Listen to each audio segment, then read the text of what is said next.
Love versus arrange marriage वाली बहू का पति के साथ एंटरटेनमेंट।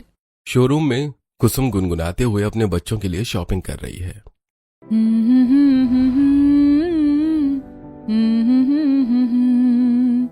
यशोदा का नंद लाला ब्रिज का उजाला है, मेरे लाल से तो सारा जग झिलमिलाए। जू जू जू जू जू जू जू जू जू। एक्सक्यूज मी मैम, आपका शॉपिंग बैग। शुक्रिया, इसमें मेरे दोनों बेटों के कपड़े हैं ना, जो मैंने आपसे बोला था पैक करने को। यस मैम, चाहे तो आप चेक कर लीजिए। It was a pleasure serving you, hope to see you again soon. हाँ बिल्कुल, धन्यवाद। अपने दोनों बच्चों के लिए कपड़े ले जाऊंगी और सबसे ज्यादा तो गौतम को ये कपड़े पसंद आएंगे। तब कुसुम शोरूम से निकलकर ऑटो में बैठकर गर्मी में घर पहुंचती है और प्यार से बेटों को पुकारती है। श्रवण, गौतम, जल्दी आओ बेटा, देखो मैं तुम्हारे लिए क्या लाई हूँ। दोनों बेटों के साथ सचिन भी आ जाते हैं। अरे क्या बात है, शॉपिंग करने गई थी? दोनों बेटों के लिए ही लाई हो, मेरे लिए कुछ नहीं लाई? हाँ, फिलहाल तो मैं अपने दोनों बच्चों के लिए ही लाई हूँ, आपके लिए बाद में ले आऊंगी। श्रवण, गौतम, देखो तुम्हें ये कपड़े पसंद आए? वाह माँ, बहुत अच्छे हैं। हाँ, मुझे भी बहुत पसंद आए माँ। माँ, आप दोनों भैया के साथ मुझे भूल जाती हो क्या? लास्ट में पैदा हुई हूँ, इसका मतलब ये नहीं कि आप मेरे कपड़े नहीं लाओगी। मुझे पता था तू शिकायत जरूर करेगी, इसीलिए पागल, तेरे लिए मैंने पहले ही कपड़े खरीद लिए थे, जाकर अपने कमरे में देख लेना। सच में माँ, मेरी प्यारी माँ, आप तो दुनिया की सबसे अच्छी माँ हो। वही मैं सोच रही थी कि आप ऐसा कर ही नहीं सकती। अरे बस कर भाई, कितना ड्रामा करेगी? पता चले तेरी एक्टिंग पर फिदा होकर करण जौहर खुद चला आए यहाँ पे। ये बढ़िया था। सभी ठाके मारकर हंसने लगते हैं। बस अब थोड़े टाइम के लिए ही तुम्हारे कपड़े खरीद रही हूँ, फिर तुम दोनों शादी कर लोगे, तुम्हारी बीवी आ जाएगी, तो तुम उसके साथ ही शॉपिंग करोगे। ऐसी बात नहीं है माँ, आप बाद में भी दिला सकती हो, और सबसे ज्यादा तो आप गौतम से प्यार करती हो, उसके लिए तो जरूर खरीदोगी। हाँ वो तो है, लेकिन वक्त का क्या पता, अब तुम दोनों के लिए एक अच्छी लड़की देख लेती हूँ ताकि शादी कर लो। हाँ देख लीजिए, आपको भी तो जल्दी फ्री होना है ना हमारी शादी करके। हाँ बहुत से काम करवाओ। नहीं माँ, आप मेरे लिए कोई लड़की मत देखना, देखना हो तो भैया के लिए देख लो। दरअसल मैंने अपने पसंद की लड़की ढूंढ ली है और मैं लव मैरिज ही करूंगा। ये तो क्या बकवास कर रहा है? बकवास नहीं माँ, मैं सच बोल रहा हूँ, और मैं किसी और से शादी करके उसकी और अपनी जिंदगी बर्बाद नहीं करूंगा। इसलिए शादी करूंगा तो अपनी तारा से ही करूंगा। हम दोनों एक दूसरे को बहुत टाइम से प्यार करते हैं, आप इनकार भी करोगी तो मुझे घर छोड़कर जाना होगा। अरे ये सब क्या है गौतम बेटा? ये सुनकर कुसुम का कलेजा फट जाता है और रोते हुए पल्लू से अपना मुंह छुपाकर दरवाजे के पास खड़ी हो जाती है। तब सचिन उसे चुप करवाता है। अरे खुद को संभालो कुसुम, मैं जानता हूँ जिस बेटे को तुमने बहुत प्यार किया है उसने ही तुम्हारा आज दिल दुखाया है, लेकिन जब वो किसी और से प्यार करता है, शादी करना चाहता है, तो कर लो, आखिर उसकी खुशी में ही खुशी है। इसने तो मेरे सारे अरमान तोड़ दिए। सोचा था बहुत धूमधाम से इसके लिए लड़की देखूंगी, शादी करूंगी। माँ, तुम भैया से दूर नहीं रह पाओगी, भैया शादी तब भी करेंगे। बेहतर होगा आप उनके डिसीजन को मान जाओ और सब प्यार से रहें। हाँ माँ। अगर मैंने ना कर दिया तो मेरा लाडला बेटा हमेशा के लिए दूर हो जाएगा, उससे बेहतर है मैं हाँ करूं और अपनी नजरों के सामने रखूं। ठीक है, मैं लव मैरिज के लिए मंजूर हूँ। कुसुम अपने बेटे की खुशी के लिए लव मैरिज के लिए मान जाती है। स्टाइल जो बताए आपकी पहचान, हर मौके के लिए खास कलेक्शन तैयार, अपनी वार्डरोब को दे नया अंदाज। चाहे हो त्योहार की रौनक, ऑफिस की एलिगेंस या फिर किसी खास दिन की सेलिब्रेशन, हर लुक के लिए मिलेगा perfect outfit. Trendy designs, premium fabrics और ऐसे रंग जो आपके कॉन्फिडेंस को करें और भी हाईलाइट। अब इंतजार किस बात का, आज ही विजिट करें इंडीजी स्टोर और अपने फैशन गेम को करें अपग्रेड। वेबसाइट विजिट करने के लिए डिस्क्रिप्शन में दिए गए लिंक पर अभी क्लिक करें और अपना फेवरेट लुक आज ही चुनें। कुछ ही हफ्ते बाद धूमधाम से गौतम की शादी तारा के साथ हो जाती है। कुसुम उसका गृह प्रवेश भी करवाती है। आजा मेरी प्यारी बहू, तेरा इस घर में स्वागत है। अब तुझे ये घर भी संभालना है, मेरे बेटे को भी और हमें भी। आपने मुझे स्वीकार कर लिया माँ जी, मुझे और कुछ नहीं चाहिए, मैं आपकी बातों पर जरूर खरी उतरूंगी। तब कुसुम उसे अंदर बुलाकर अंगूठी ढूंढवाने की रस्म करवाती है, जिसमें बेटा जीत जाता है। अगले दिन तारा पहली रसोई की रस्म करती है, जहां उसकी बनाई खाने को खूब पसंद किया जाता है। सास अपने बेटे की खुशी के लिए तारा से प्यार करती है। शाम के 4 बजे तारा सास को चाय देती है। माँ जी, पापा जी, चाय ले लीजिए। माँ जी, आपको अदरक की चाय पसंद है ना? अगर आपको पसंद नहीं आए तो मुझे बता देना, मैं दोबारा बना दूंगी। वाह बहू, बहुत अच्छी बनी है, दोबारा बनाने की जरूरत ही नहीं पड़ी। ठीक है माँ जी। ऐसा कहकर तारा चली जाती है। रात का खाना भी बहुत अच्छे से पकाती है और सास के सोने से पहले पाँव में गरम तेल की मालिश करती है। अरे बहू, ये क्या कर रही है इतनी रात में? माँ जी, रात को गर्म तेल से पाँव की मालिश करने पर अच्छी नींद आती है और पैर का दर्द भी चला जाता है, तो बस मैं वही कर रही हूँ ताकि आपको अच्छी नींद आए। अरे तुम दोनों सास बहू को देखकर ऐसे अच्छा लगता है। लग ही नहीं रहा कि आज तुम्हारा ससुराल में पहला दिन है। लग रहा है कई महीनों से रह रही हो। पापा, भाभी में अपनापन बहुत है। बहू, मुझे अच्छा लग रहा है, लेकिन तू भी थक गई है काम करके, तू भी आराम कर ले। हाँ बस माँ जी, जा रही हूँ। मालिश करने के कुछ देर बाद तारा भी सो जाती है। कुछ दिन गुजरते हैं। तारा अपने ससुराल की सारी जिम्मेदारी बखूबी निभाती है। तारा घर वाले खुश रहते हैं। एक दिन पड़ोसन कोकिला, क्या कुसुम, बड़े बेटे और बेटी से पहले तूने छोटे बेटे की शादी कर दी, अजीब नहीं लगा क्या? अजीब क्या, मेरे बच्चे जैसे खुश रहना चाहते वैसे खुश रहें, और क्या। वो तो मैं समझ गई हूँ, तभी तूने अपने लव मैरिज वाले बेटे की बहू को पसंद कर लिया है, तेरी पसंद की ना होने पर भी। लेकिन कहीं ऐसा ना हो कि वही तेरे बेटे को एक दिन तुझसे अलग कर दे। हो सके तो अपनी बहू से बना के रखियो, कहीं दूर ना हो जाए। ये सुनते ही कुसुम परेशान होने लगती है। चलते फिरते यही सोचती है। पानी पीते पीते उसके हाथ से कांच का गिलास गिर जाता है। नहीं नहीं, ऐसा नहीं हो सकता। मैं अपने बेटे को खुद से दूर नहीं जाने दूंगी, चाहे उसके लिए मुझे तारा को अपनाना पड़े। वैसे भी तारा बहुत अच्छी है, दिखने में सुंदर है, पढ़ी लिखी है, घर भी अच्छे से संभालती है। वो ऐसा करेगी ही नहीं, ना मैं करने दूंगी। ओहो माँ जी, ये आपने क्या कर दिया?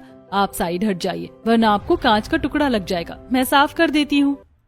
बड़े प्यार से तारा कांच के टुकड़े की सफाई कर देती है। कुछ देर के बाद सचिन आकर, अरे क्या हुआ, तुम्हारे चेहरे की रंगत क्यों उड़ी हुई है? वैसे एक बात बताओ, बहुत लोग मुझे ठोक रहे थे कि तुमने ना अपनी बेटी की शादी करी ना अपने बड़े बेटे की, सीधा छोटे बेटे की शादी कर दी। इसलिए मैं बड़े बेटे के लिए लड़की देख कर आया हूँ। शादी की डेट कब निकलवाऊं ये बता दो। क्या बोल रहे हो आप? लड़की पसंद करके आ गए मेरे बिना, लोग बोल रहे थे, और आप इस वक्त अपने बेटे के लिए बहू देखने निकल गए। मेरे बारे में एक बार भी नहीं सोचा ना? एक बेटे ने अपने आप शादी कर लिया, दूसरी की आप पसंद कर रहे हो। मतलब माँ का तो रोल कोई बचा ही नहीं है। और जब सब कुछ डिसाइड कर लिया तो शादी की डेट मुझसे क्यों पूछ रहे हो? अरे यार, तुम तो बिना सांस रोक के एक बारी में ही सब कुछ बोलती हो। चिंता मत करो, लड़की संस्कारी है। वैसे ही तो चाहिए तुम्हें। हाँ, थोड़ा जल्दी तुम्हारे बिना ढूंढ लिया, उसके लिए माफ कर दो। बस जी, रहने दीजिए, आपने भी मेरा दिल दुखा दिया। कुसुम नाराज होकर कमरे में चली जाती है। सचिन उसे मनाने की कोशिश करता है। तब तारा अपने सास के लिए फेवरेट खाने की चीज बनाती है, तब वो खा लेती है। 1 महीना गुजर जाता है। श्रवण की वैशाली से अरेंज मैरिज हो जाती है। न चाहते हुए भी खुश हूँ उसका गृह प्रवेश करवाती है और अगले दिन बहू अपनी रसोई में अच्छा खाना बनाती है। वाह बहू, तुमने पहली रसोई में लिट्टी चोखा बनाया है, बहुत अच्छा है। तुम भी बताओ। हाँ ठीक है, खा लिया ना मैंने। कुसुम थोड़ा खाकर अंदर चली जाती है। पापा जी, मुझसे कोई गलती हुई है क्या? माँ जी खाने पर से उठकर चली गई, उन्होंने तो खाया भी नहीं। बेटा, तुम्हारी सास थोड़ी सी नाराज है क्योंकि मेरी पसंद पर होकर आई हो तुम, उसकी पसंद पर नहीं। उसे अपने दोनों बेटों की पसंद की लड़की से शादी करवाने का मौका नहीं मिला। लेकिन भाभी आप फिक्र मत करो, माँ जल्दी ही मान जाएंगी। हाँ भाभी, जब माँ मेरे मैटर में मान सकती हैं तो आपके मैटर में भी मान जाएंगी। ये सुनकर वैशाली को थोड़ा होप मिलती है। वैशाली रसोई का काम खत्म करके कमरे में जाती है। तब उसके पति से उसकी टक्कर हो जाती है और दोनों हंसने लगते हैं। हम दोनों की टक्कर हो जाएगी, काला कुत्ता न काट जाए। इसलिए दोबारा सिर भिड़ा लो। हाजी सही पकड़े हैं, मैंने भी यही सुना है। अब सच हो या ना हो, लेकिन दोबारा टक्कर करवा लेती हूँ मैं तो। वैशाली दोबारा से श्रवण के सिर में टक्कर मारती है। दोनों हंसने लगते हैं। ऑफिस से आने के बाद श्रवण वैशाली के साथ बैठकर ही चाय पिया करता है। अरेंज मैरिज होने के बाद भी दोनों एक दूसरे को धीरे धीरे समझते हैं। वहीं वैशाली अपनी सास का दिल जीतने के लिए तारा से बात करती है। तारा, मुझे पता चला तुम्हारी शादी कैसे हुई। तुम छोटी हो लेकिन मुझसे पहले आई हो इस घर में। तुम्हें माँ जी की पसंद नापसंद पता होगा। मुझे बताओ ना, ताकि मैं माँ जी को खुश करूं। उनको एक साड़ी दिलाना चाहती हूँ। क्यों नहीं दीदी, चलो हम दोनों साथ में शॉपिंग करने चलते हैं और बाहर टेस्टी सा कुछ खाकर भी आएंगे। शाम को दोनों साथ में शोरूम जाती हैं और सास के लिए साड़ी खरीदती हैं, जो कि कुसुम को पसंद भी आती है। इससे वैशाली भावुक होकर देवरानी को गले लगा लेती है। थैंक यू तारा, तुम्हारा साथ देने पर माँ जी ने मेरी दी हुई साड़ी एक्सेप्ट कर ली। धीरे धीरे सब अच्छा हो जाएगा दीदी। इस तरह दोनों बहू अपने ससुराल में खुश थीं और उनके अच्छे दिन बीतते हैं। इतने में गौतम का जन्मदिन आने वाला होता है। तब तारा सुबह उसे गुलाब का फूल देती है। हैप्पी बर्थडे जानू, हैप्पी बर्थडे टू यू। ओहो, तो तुम्हें मेरा बर्थडे याद था? हाँ तो भूल कैसे सकती हूँ। ऐसा कहकर तारा अपने पति पर गुलाब के फूल की पंखुड़ियां उड़ाती है। ओह तारा, तुमने तो सुबह ही मेरी स्पेशल बना दी। शाम तक का इंतजार करो और मजा ना चखा दिया तो मेरा नाम बदल देना। अच्छा जी। अरे बहू, तूने गैस पर क्या रखा है? सीटी पर सीटी आए जा रही है। ओहो मेरे राजमा, आई माँ जी। तारा रसोई में जाकर सब्जी संभालती है। अरे कुकर तो बंद है। हाँ मैं थी यहाँ पर, मैंने कर दिया। थैंक यू दीदी। अच्छा दीदी, दोपहर को आप संभाल लोगे? मुझे इनके लिए एक सरप्राइज लेने जाना है। हाँ ठीक है, मैं संभाल लूंगी। कुछ देर में नाश्ता तैयार हो जाता है। सब साथ बैठकर नाश्ता करते हैं। और भैया क्या प्लान है आज का? भाभी को कहाँ ले जा रहे हो? अरे चुप कर, मैंने अभी कुछ सोचा नहीं है। ये लो मेरा गिफ्ट। ये क्या है भैया? खुद ही देख लो। जैसे गौतम वो छोटा बॉक्स खोलता है, उसमें से चाबी निकलती है। बाहर जाने का इशारा करता है और जैसे ही श्रवण बाहर जाता है, उसे घर के बाहर एक सुपर बाइक दिखाई देती है। ये देखते ही गौतम खुशी से पागल होकर अपने भाई को गले से लगा लेता है। भैया भैया, आपने तो मुझे खुश कर दिया। Thank you so much. आप मेरे लिए कावासाकी निंजा H2R लेकर आए। अरे मैं कब से सपना देख रहा था।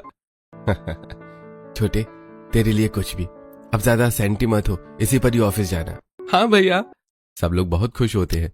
नाश्ता करने के बाद गौतम अपने सुपर बाइक पर ऑफिस जाता है और दोपहर में तारा अपने पति के लिए गिफ्ट लेने शोरूम जाती है। फिर शाम तक वापस आ जाती है। उसे देखती वैशाली। तारा, कैसी लग रही है डेकोरेशन? सही तो है ना?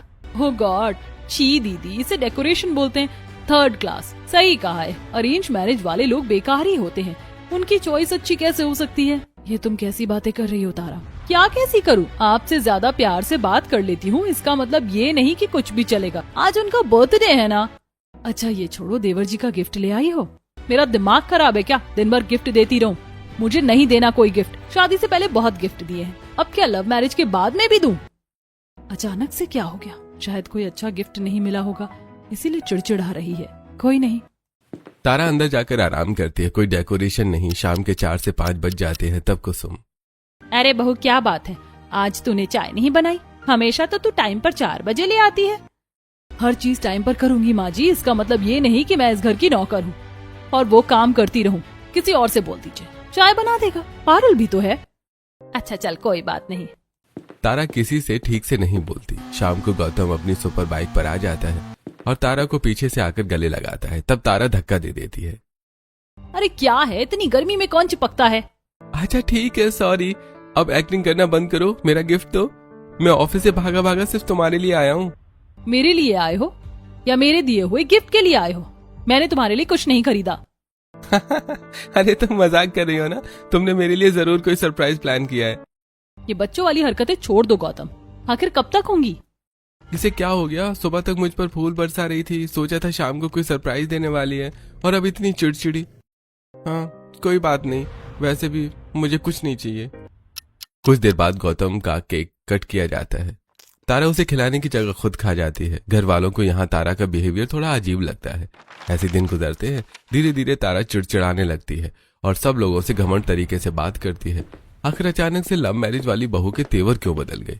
पति की वजह से या ससुराल वालों की वजह से? कमेंट में जरूर बताइएगा। एक दिन शाम को गौतम ऑफिस से थक कर आता है। तारा का मूड अच्छा नहीं होता तो उसको चाय बनाकर देता है। अरे जानेमन, ये लो तुम्हारी गर्मा गर्म चाय। तब तारा एक घूंट चाय पीकर मुंह बनाती है। वाह वाह पति जी, आपके हाथ कहाँ हैं? जरा थूक दूं?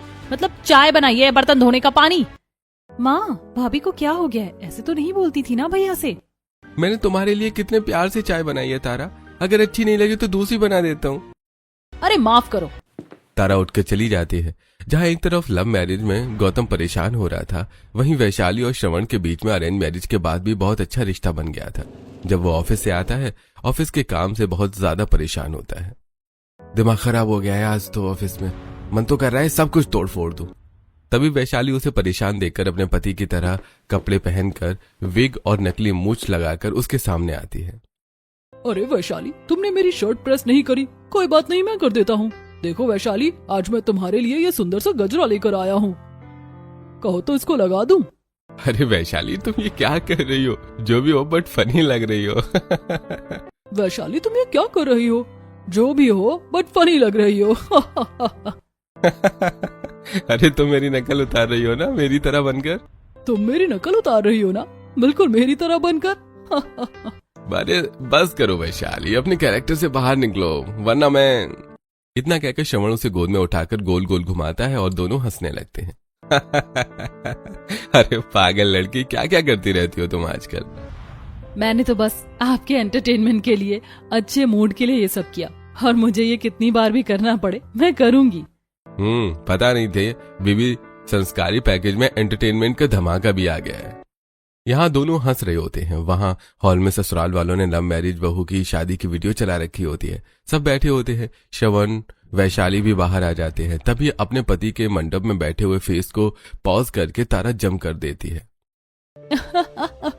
ओह माय गॉड, कितना फनी फेस है। माँ जी, पापा जी देखिए तो। दीदी देखो देखो, ऐसा लग रहा है पुलिस ने मंडप में जबरदस्ती पकड़ के बिठा दिया हो। घर के सभी लोग गौतम पर हंसने लगते हैं। अरे ये इतना भी फनी नहीं है तारा, बस करो। अरे क्या करें, लव मैरिज वाले गले पड़ गई है तो चेहरा तो ऐसा ही बनेगा ना। गौतम को बुरा लगता है लेकिन वो ये बात मजाक में ले लेता है। अगले दिन सब शाम को पार्टी में जाने के लिए तैयार थे। गौतम भी भागा भागा आता है। तारा, मेरे कपड़े दे दो, मैं रेडी हो जाता हूँ। बाथरूम में तुम्हारे कपड़े रखे, रेडी होकर आ जाओ। घर के सभी लोग बाहर की तरफ खड़े थे। इतने में कुसुम भी पड़ोसन से बात कर रही थी। तभी गौतम ऊपर से शर्ट और कोट और नीचे लुंगी पहन के आ जाता है। सब लोग हंसने लगते हैं। क्या हुआ, सब ऐसे क्यों हंस रहे हो? अच्छा नहीं लग रहा मैं? अच्छा नहीं बेटा, फनी लग रहे हो, लेकिन ऐसे कपड़े किस पार्टी में पहनते हैं ये तो बताते जाओ। अरे मैंने तो ऐसी कोई पार्टी नहीं देखी जहाँ ऊपर से इंसान बिजनेसमैन लगे और नीचे से भिखारी। अरे बेटा, ये तूने क्या पहन लिया है? पिता के ऐसे कहने पर गौतम खुद को गाड़ी के शीशे में देखकर बहुत ज्यादा शर्मसार हो जाता है। तारा, ये तुमने क्या किया? सबके सामने मेरा मजाक बनवा दिया। अगर ऐसे पार्टी में पहुंचता तो क्या वहाँ पर भी सब लोगों का एंटरटेनमेंट हो जाता? बताओ कैसी बहू है, 4 लोगों में पति की खिल्ली उड़वा रही है। भगवान, मुझे तो ऐसी बीवी ना मिले। मेरे लाल का मजाक बन गया सबके सामने। जा बेटा, तू चेंज कर ले। तारा, तुम्हें ये सब करने की क्या जरूरत थी? वो भी इस टाइम। देवर जी नाराज हो गए। हाँ तो क्या करूं, थोड़ा बहुत मजाक भी नहीं सहन कर सकते क्या? कपड़े चेंज करने के बाद सभी लोग पार्टी में पहुंच जाते हैं। वहां पर भी गौतम खुश नहीं होता। अगले दिन वो ऑफिस जा रहा होता है तो तारा उसकी शर्ट को जला देती है और वो जली हुई शर्ट पहन लेता है। ब्लेजर डालकर ऑफिस चला जाता है। जब ऑफिस में कोट को उतारकर मीटिंग लेता है तो मीटिंग में सब लोग उसके पीछे से जली हुई शर्ट को देखकर हंसने लगते हैं, खूब मजाक उड़ाते हैं। और थोड़ी देर बाद ही वो उसकी बीवी के अकाउंट पर गौतम की फनी AI फोटो भेजते हैं। अरे सर, तो आपकी बीवी का अकाउंट है ना, और ये आप हो ना, कितने फनी लग रहे हो, जोकर जैसे। Sir, is too hilarious. Photo सही है, आप हमारे सामने भी जोकर लग रहे हो और इस फोटो में तो और भी ज्यादा जोकर लग रहे हो। ये तारा ने क्या किया? जब देखो हमेशा मेरा 4 लोगों में मजाक बनवाती रहती है। मेरे कलीग्स के सामने मेरी इज्जत उतार दी और ये कैसी AI फोटो अपलोड करी है इसने। गौतम बाथरूम में जाकर रोने लगता है और अपनी पत्नी से फोटो डिलीट करने को कहता है, लेकिन तारा उसकी नहीं सुनती। और भी लोग उसकी फनी फोटो देखकर कॉल करते हैं जिससे वो एम्बैरेस होता है। तारा, ये सब तुमने क्या लगा रखा है? इतनी सारी कॉल जा रही है मुझे। तुम्हें क्या मिल रहा है मेरे साथ ये करके? मजा आ रहा है मुझे तो। तुम्हें नहीं आ रहा क्या मजा? अरे मेरे एंटरटेनमेंट के लिए तुम इतना भी नहीं कर सकते क्या? आखिर मेरे एंटरटेनमेंट का एक तुम ही तो जरिया हो। अरे बस करो तारा, तुम ऐसी नहीं थी जितनी अब बदल गई हो। बंद करो ये सब। बेबी, अभी तो मैंने तुम्हें अपने सारे कलर्स दिखाई नहीं है। गौतम फोन काट देता है। वहीं दोपहर में ही श्रवण घर आ जाता है। ये लीजिए, पानी पी लीजिए। क्या हुआ, आप सैड है? नहीं, बस मूड थोड़ा अच्छा नहीं है, बोर लग रहा है। ठीक है, तो मेरे साथ चलिए। वैशाली अपने पति को खेतों में ले आती है और पाँव में दोनों बोरी पहन लेते हैं। ये सब क्या है वैशाली, तुम यहाँ क्यों लाई हो और ये क्यों पहना है? अरे आप बोर हो रहे थे ना, तो मैंने आपको बोरी पहना दी। अब हम बोरी रेस लगाएंगे कूद कूद कर, और जो बेजुका तक पहुंच गया वो पार्टी देगा। अब क्या बच्चों वाली गेम है, चलो करते हैं। दोनों कूद कूद कर बोरी रेस लगाते हैं। आधे रास्ते में ही दोनों एक दूसरे के ऊपर गिर जाते हैं और जोर जोर से हंसने लगते हैं। अरे वैशाली, तुम्हें बस बहाने चाहिए मेरे चेहरे पर मुस्कुराहट लाने के। हाँ तो ऐसे ही अरेंज मैरिज वाली बहू अपने पति के लिए एंटरटेनमेंट करती रहती है। वहीं लव मैरिज वाली बहू अपने एंटरटेनमेंट के लिए पति का मजाक बनाती रहती है। कभी पड़ोस के आगे तो कभी रिश्तेदारों के सामने उसका मजाक बनवाती है। सहेलियों के आगे नौकरों की तरह काम करवाती है। डिप्रेशन में आकर गौतम स्मोकिंग और ड्रिंकिंग करने लगता है, जिस वजह से वो कभी कभी तारा पर चिल्ला देता है तो तारा उसका खूब फायदा उठाती है। देखो ना पापा जी, माँ जी, मैं उनके साथ हंसी मजाक करूं, वो इनको बुरा लगता है, और ये स्मोकिंग करके ड्रिंकिंग करके मुझ पर चिल्ला रहे हैं, वो अच्छा है। मुझे नहीं पता था कि मैंने एक ऐसे पति से प्यार किया है। क्या मिल रहा है मुझे इस लव मैरिज में? हाँ तो तुम कौन सा मुझे खुश रख रही हो? नौकर जैसी जिंदगी बना दी है मेरी शादी के बाद। मैंने तुम जैसी लड़की से तो प्यार नहीं किया था ना। आ रहा है ना जिंदगी में स्वाद, अभी तो और मजा चखाऊंगी। वहीं अरेंज मैरिज वाली बहू शाम को पति की खुशी के लिए छत पर सुंदर सा डेकोरेशन करती है, कैंडल लाइट डिनर रखती है और वेटर के कपड़े में आकर कहती है, good evening sir, the love house में आपका स्वागत है। आज की रात आप हमारे सबसे स्पेशल, सबसे वीआईपी गेस्ट हैं। कृपया अपनी सीट ग्रहण कीजिए। वैशाली हंसते हुए सबके लिए चेयर पीछे करती है। अच्छा, तो आज मुझे वीआईपी ट्रीटमेंट मिल रहा है। और मेरी इस खूबसूरत वेटर का नाम क्या है? सर, सर्विस के दौरान वेटर से फ्लर्ट करना मना है, लेकिन चूंकि आप हमारे लाइफ टाइम मेंबर हैं तो आपको थोड़ी छूट है। वैसे आज के मेन्यू में आपकी पसंद का सब कुछ है और शेफ ने इसमें ढेर सारा प्यार भी मिलाया है। मेन्यू तो बहुत शानदार है, लेकिन मुझे खाना खिलाने वाली ये जो सर्विस है ना, ये दुनिया में सबसे बेस्ट है। वैसे इस 5 स्टार ट्रीटमेंट का बिल कितना होगा? बिल छोड़िए सर, अभी एंटरटेनमेंट बाकी है। वैशाली जोकर गाउन पहनकर बहुत सुंदर सा डांस करती है। श्रवण बहुत खुश होता है। दूर से पूरा परिवार उन्हें देखता है। मैं जितना इसे गलत समझती थी, ये ऐसी है ही नहीं सचिन जी। वाकई में लड़की अच्छी है जो मेरे बेटे को इतना खुश रखती है। हाँ, अरेंज मैरिज के बाद भी अपने एंटरटेनमेंट में खुश रहते हैं। लेकिन लव मैरिज वाली भाभी क्या करती हैं? हमेशा सिर्फ गौतम भैया का मजाक उड़ाती हैं। वो दोनों तो खुश रहते ही नहीं है और भाभी को बस अपना एंटरटेनमेंट चाहिए होता है। देखा नहीं भैया की कैसी फनी पिक सोशल मीडिया पर डाल दी? वो कितना डिप्रेस रह रहे हैं। शायद मेरी लव मैरिज में यही लिखा था, पर मुझे खुशी है मेरा भाई अरेंज मैरिज में खुश है। धीरे धीरे कुसुम के मन को अरेंज मैरिज वाली बहू अच्छी लगती है और लव मैरिज वाली खराब लगती है। एक दिन घर पर कोई नहीं होता, तब तारा अपनी कुछ सहेलियों को घर बुलाती है। उस दिन गौतम को भी घर पर रखती है और बाकी सब बाहर घूमने गए होते हैं। अरे तारा, तूने बोला था कि मैं सरप्राइज देगी, दे ना। हाँ, जस्ट वेट। गौतम बेबी, जरा यहाँ आओ। मेरे फ्रेंड्स तुमसे मिलने आए हैं तो तुम्हें इनको एंटरटेन करना पड़ेगा, और आज तो मैं भी खुद पर्सनली एंटरटेन होना चाहती हूँ। ये तुम क्या बोल रही हो तारा? ये तो तुम्हारी फ्रेंड्स नहीं है। अरे मैंने और फ्रेंड्स बना लिए हैं। अब तुम जल्दी से अपनी शर्ट उतारो। तारा उसकी दोस्तों के सामने शर्ट पैंट उतार देती है और एक फनी स्कर्ट पहना देती है। गले में रंग बिरंगा फेदर बोआ डाल देती है। तारा, तुम ये सब क्या कर रही हो? अपने दोस्तों के आगे मत करो ऐसा। जीजू, डोंट बी शाय। अभी तो हमें न जाने क्या क्या करना है। और मैं सॉन्ग चला देता हूँ। गौतम, तुम डांस करके दिखाना। तारा की सहेलियां उसको लिपस्टिक से पति के बदन पर लिपस्टिक के मार्क्स बना देती हैं। गौतम बहुत ज्यादा शर्मसार हो जाता है और उसे डांस करवाते हैं। उसके आंसू आने लगते हैं। नाचो पति देव, नाचो, वरना ये स्कर्ट उतार दूंगी तुम्हारी, फिर इज्जत चली जाएगी तुम्हारी। घर में डिस्को का माहौल बना दिया था। गाने चल रहे थे, सब लोग हाथ में ड्रिंक लेकर डांस कर रहे थे और गौतम की आंखों में आंसू थे। I wanna feel your body, सानू कर दे इशारे, touch my body, don't be shy my honey, सानू करके इशारे, touch my body, feel my honey। तारा, मत करो ये सब, मत करो। अरे नहीं, अभी तो हमें आपकी वीडियो भी बनानी है। देखो तो तुम्हारी इज्जत का कैसे फालूदा बनाती हूँ। गौतम अपने शरीर को ढकने की कोशिश करता है लेकिन वो उसे जाने नहीं देते।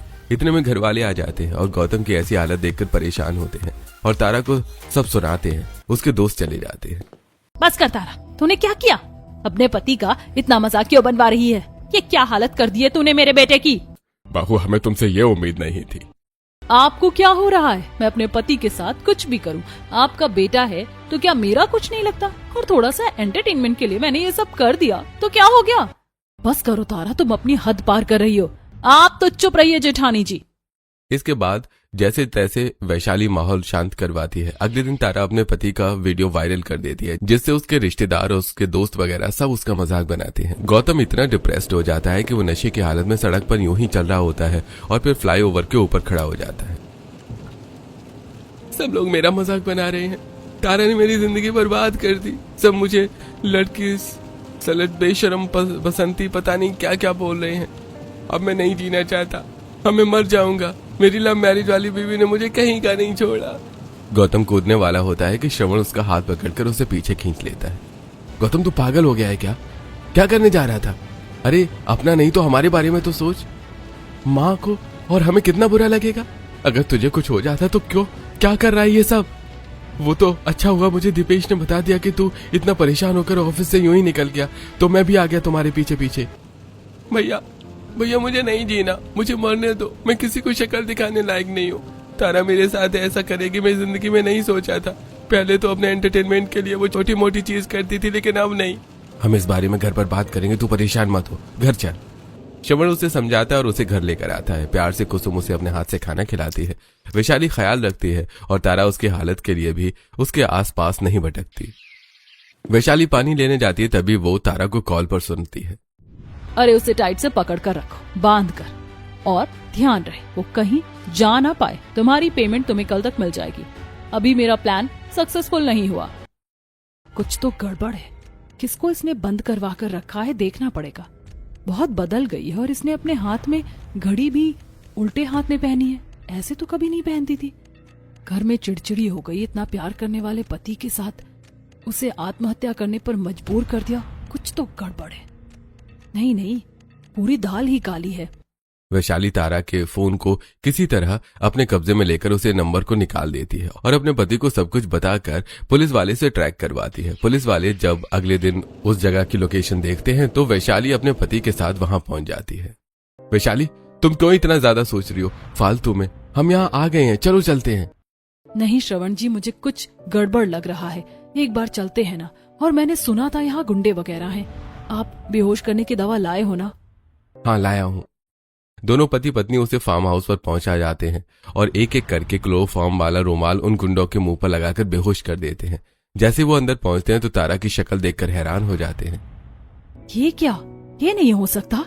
तारा तो घर पर है ना फिर? श्रवण जी, ये कौन है? मुझे भी समझ में नहीं आ रहा है। तारा के मुंह पर रुमाल बंधा होता है। वो आवाज निकालती है तब वैशाली उसके हाथ पैर खोलते हैं। रोते रोते तारा उसके गले लग जाती है। अच्छा हुआ दीदी आप आ गई। मैंने आप सबको बहुत याद किया। मुझे यहाँ से ले जाइए। मुझे समझ नहीं आ रहा, अगर तुम असली तारा हो तो घर पर जो है वो कौन है? दीदी, वो मैं नहीं हूँ। मेरी जुड़वा बहन है चंदा, जो मुझसे बहुत ज्यादा जलती है। मुझे घर ले जाइए, मुझे गौतम से मिलना है। पता नहीं वो किस हालत में होगा। लेकिन तुम यहाँ पर कब से हो? उनके जन्मदिन वाले दिन।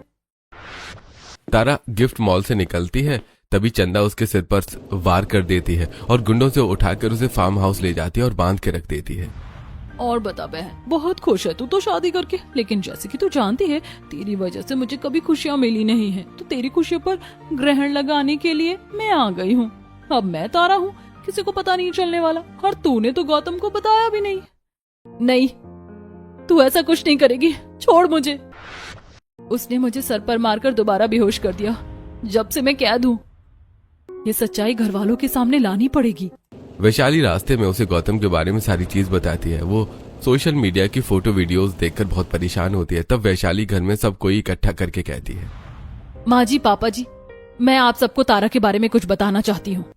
क्या बहू? यही कि उसने अपने मतलब के लिए देवर जी के साथ क्या क्या नहीं किया कि वो आत्महत्या करने पर मजबूर हो गए। दरअसल में ये तारा है ही नहीं, ये उसकी हम शक्ल है जिसने अपने एंटरटेनमेंट के लिए बदला लेने के लिए तारा के साथ ये किया। क्या वैशाली दीदी कुछ भी बकवास करोगी? अच्छा तो दूध का दूध और पानी का पानी कर ही देते हैं। तारा आ जाओ। तब वैशाली श्रवण को लेकर आता है। सब लोग जुड़वा तारा को देखकर हैरान होते हैं और तारा चंदा के तेज थप्पड़ मारती है। तारा तेरी ये हिम्मत, तू बाहर कैसे आई? तुझे तो जान से मार देना चाहिए था। मैं लेकर आई चंदा, क्योंकि मुझे तुम पर बार बार बहुत शक हुआ। देवर जी के जन्मदिन से ही तुम बदल गई हो और कल मैंने कॉल पर तुम्हारी बात सुन ली। जिस बहू को मैंने इतना खराब समझा वही इतनी अच्छी बहू निकली और मेरी असली बहू को भी वापस लेकर आई। और तुझे तो अब जेल जाना होगा। मेरे बेटे को कुछ हो जाता तो मैं तुझे छोड़ती नहीं।